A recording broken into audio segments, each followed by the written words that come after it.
It's a bit bright. Can't see tonight. Too bright. Can't see. It's a bad light. That's a bright light. That's a horrible light. Do you turn that away? Is that okay?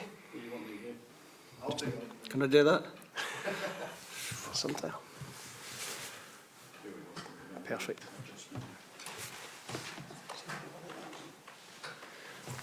It's all right. I can still talk even though I can't see you. Just watch the lighting.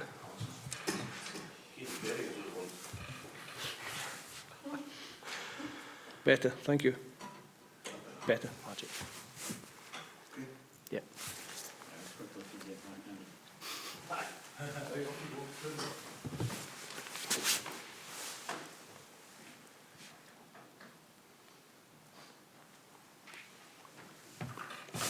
Let's go. Steve, congratulations. How do you assess the victory and just how significant it could be? Obviously a big win for us. How do I assess the victory? It was a difficult first half, but I thought we showed a great attitude to dig in. Sometimes people forget that football's over 96, 97, 98 minutes, whatever it is now. We had to dig in first half. They created one big chance with the ball across the goal. The boy should probably get the contact at the back post. We got lucky on that one. The rest of the time was against a very good Greek side. We had to defend ever so well. We had to work ever so hard. Spoke about one or two things at half-time that, I've got to be honest, didn't really seem to change the pattern of the game too much. But once the Greeks scored, it seemed to take the shackles off a little bit. We seemed to find an extra half yard of pace. The press was better. Thanks. The press was better. We looked more of a threat going forward. Obviously scoring the equaliser pretty quickly after they had scored was very important for us.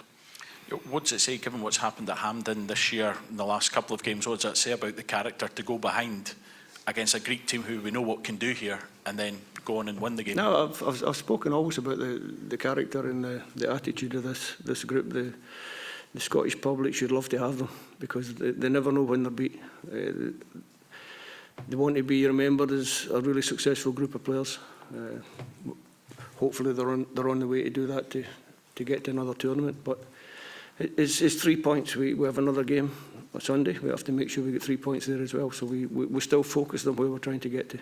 Is there anything you feel Scotland can do better, though? I know you mentioned the first half. Is there anywhere you need to brush up on, or is it a case of it's a win and that's it? No, I think defensively it was a tough night for us. The Greeks were very good in possession, very slick with their movement and their speed of pass. We didn't get enough high pressure, which meant that we had to back off a little bit. What you can do better is like I say, when the shackles come off, we just seem to run half a yard faster. And that comes because of the determination within the group to make sure that it wasn't going to be another disappointing night here at Hampden. Steve, Angus Gunn save at 2-1, does that kind of fit in the world-class category? That's a good save. That's what he's there for. Goalkeepers are asked to make saves. It was a good save. I always speak with my goalkeepers and I say in every game against top opposition, you're probably going to have to make one or two, maybe 2 or 3 big saves. Tonight, Angus was called on once and he made the save, which is fantastic. I watched at half-time, Steve. You walked up the tunnel kind of shaking your head. What was the kind of message at half-time? What was the kind of the message to get into the boys at that point? It was just to try and alleviate some of the pressure they were giving us. I've got to be honest, it probably didn't really change until I changed the shape in midfield and pushed Scott and Lewis a little bit further forward onto their 2 deep-lying midfield players, the 6 and the 16. That got Billy on the pitch as well, which meant he could get hold of the ball a little bit more. So I think the changes helped us at that stage of the game.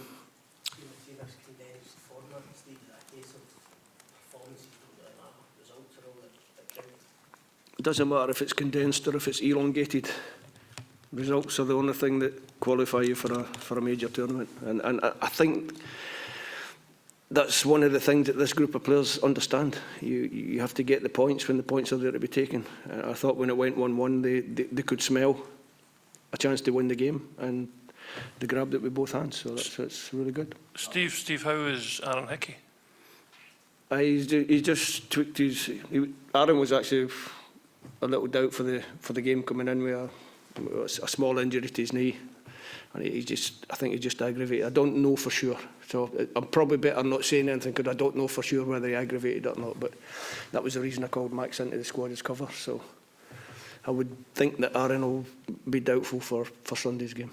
You'll also be without Ryan and Gibson for Sunday. How confident are you that you've got the strength and depth in your squad to cope without them and Aaron as well if he misses out? Yeah, obviously there'll be 3 changes. There was always going to be 3 or 4 changes anyway, so we'll deal with it. When I looked at my bench tonight, I think we've got a strong squad. It's probably as strong a squad as I've been able to put together the last 2 camps. Is really strong. We've got two vacancies in the squad, if you like. Max is already in, so he can cover for Aaron. And I'll have a little look around and see what we can bring in that can help us maybe on Sunday against the Belarusian side. Stephen, when the team does win, when it's not playing at its best, as a coach, is that the kind of positive you take as a what come from this team? Because the team has played so much better than maybe not win against them before. Yeah, it's true. Sometimes you don't get what you deserve in football, and sometimes you get a little bit more than you deserve. But don't underestimate the work that they put into the first half to make. The last time the Greeks came here, they were a little bit slicker than this first half, and they went in 2-0 up.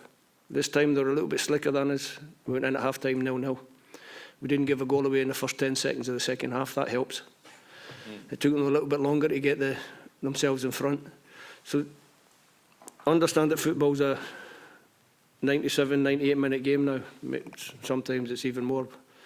And you have to work your way into the game. You have to try and control the game in the bad moments.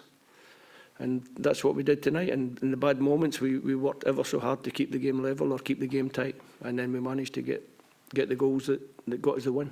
Can the fans start to dream of it next summer? They can do what they want. They normally do. No, you know me better than that. I'm already starting to think about. We've already had a discussion about the game on Sunday in the dressing room. We're ready for the next game. There's no point in doing what we've done so far in the group and underestimating the Belarusians when they come here. We have to make sure that we get 3 points on Sunday. Steve, just on that, obviously you're saying you can't underestimate Belarus. You've got to be respectful to all your opponents. The way, obviously, the Denmark result tonight, the way the group is shaping up, looking at the goal difference, you maybe have to consider how you approach that or how you think you may approach that differently to what you previously thought? We have to win the game. That's it. If the goals come, but we have to win. How pleased were you for Big London to get on the score sheet at the end there? I mean, the keeper made a mistake, but he still had a bit of work to do. Showed good composure to put it away. You calling it composure? Listen, he did great because he pressed up. He pressed the goalkeeper. He could easier stopped his run, but he kept going. The goalkeeper spilled it out for him. And he managed to get it in the back of the net with his left foot. I was pleased for him, obviously. It's always good when your strikers score, when you've made the change. I thought Shea was outstanding for us, I've got to be honest, with his work rate and his strength up front. He tried manfully up front. Sometimes it's a really lonely task as a Scottish striker, and I think Shea felt that tonight. So to get Lyndon's fresh legs on the pitch for Lyndon to get the goal is obviously good. Last questions, please, Alison. Steve, just how important is momentum, particularly when the campaign is concertina the way it is just now? Yeah, momentum's always important. Normally in the recent qualification groups, we've managed to get momentum and maintain it long enough to reach the target that we want to reach. So we have a good momentum just now, but we have to make sure it continues after Sunday. Okay. Thank you. Thank you.